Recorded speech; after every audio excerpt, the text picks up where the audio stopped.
स्वागतासाठी प्रोटोकॉलमध्ये अडकून आहे, काय निर्णय झाले?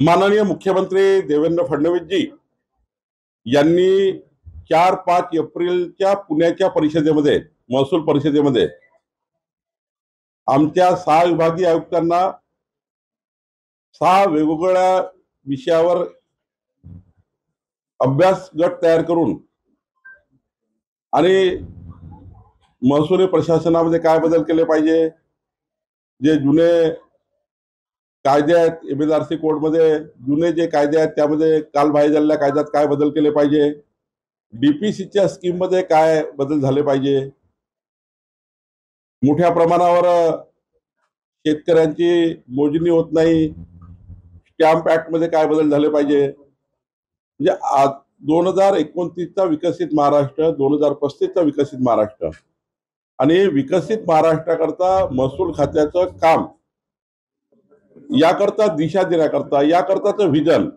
हे महसूल खात्याला यावं. आणि जे काही रिपोर्ट्स आले आता जवळपास 350 सुधारणा या परिषदेमध्ये आमचे सर्व जिल्हाधिकारी आणि आमचे सर्व विभागीय आयुक्त, आमचे जमाबंदी आयुक्त आणि IGR यांनी सुचवलेले आहे आणि अत्यंत महत्वाच्या सुधारणा सुचवलेल्या आहेत.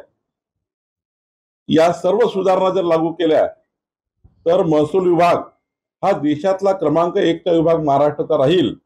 इतकं चांगलं वर्किंग या महसूल परिषदेमध्ये झालं आहे.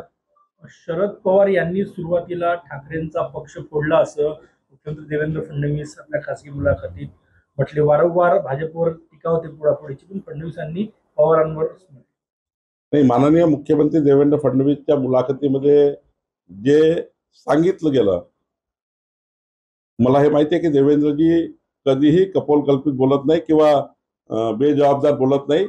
जे काही देवेंद्रजी बोलले असतील ते जबाबदारीने बोलले असतील आणि त्यांना सर्व बाबीची माहिती आहे आणि त्यामुळे त्यांनी तसं आपल्या समोर स्पष्टता आणली असेल. सप्टेंबर महिन्यात देशात मोठा राजकीय भूकंप होईल असं उद्धव ठाकरे यांनी भाकीत व्यक्त केलेलं आहे. त्यांना 5 वर्ष जे काही राहिले सुले कार्यकर्ते आहे त्यांच्याकडे, उद्धव ठाकरेकडे, ते सांभाळायचे आहे. त्यामुळं असं बोलावंच लागतं, हे बदलणार आहे, ते बदलणार आहे, ते होणार आहे.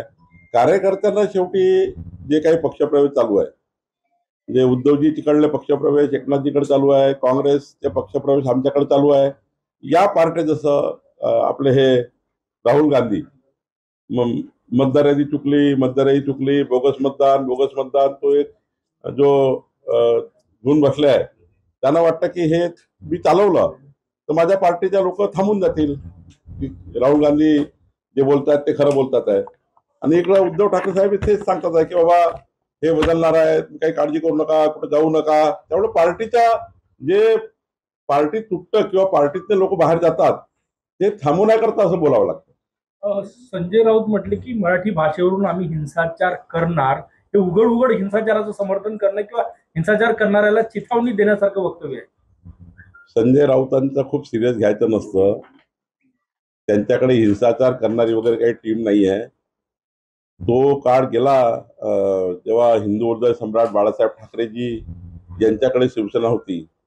ती शिवसेना खऱ्या अर्थाने खरं हिंदुत्ववादी विषयाकरता आंदोलन, एखादा विषय आता घेतला तर पूर्ण करायचे. आता यांच्याकडे ना टीम आहे, ना माणसं आहे, ना कोण करणार आहे. काही हिंसाचार करत नाही. कायद्याचं राज्य आहे, हे राज्य कायद्याचं आहे. कोणी हिंसाचार करेल सरकार पाहत बसेल का? सरकार का मूठ गिळून बसेल का? हिंसाचाराच्या गोष्टी करतील त्यांना काय सरकार सोडून देईल का? करू दे हिंसाचार, कुठं करते बघू, कुठे हिंसाचार करण्याची धमक आहे तेही बघू, ज्या ठिकाणी करतील त्या ठिकाणी बघू. हिंसाचार हे महाराष्ट्र राज्य आहे, इथे हिंसाचाराची भाषा सोबत नाही. इथे आपल्या कायद्याने राज्य करावं लागतं, कायद्याने काम करावं लागतं. आणि मराठी भाषेबद्दल तर आम्ही सांगितलं आहे, या महाराष्ट्राची आमची माय मराठी भाषा आणि मराठी भाषेच्या विरुद्ध कोणी बोललं तर आम्ही सहन करणार नाही. आम्ही यापूर्वीच आपल्याला त्या ठिकाणी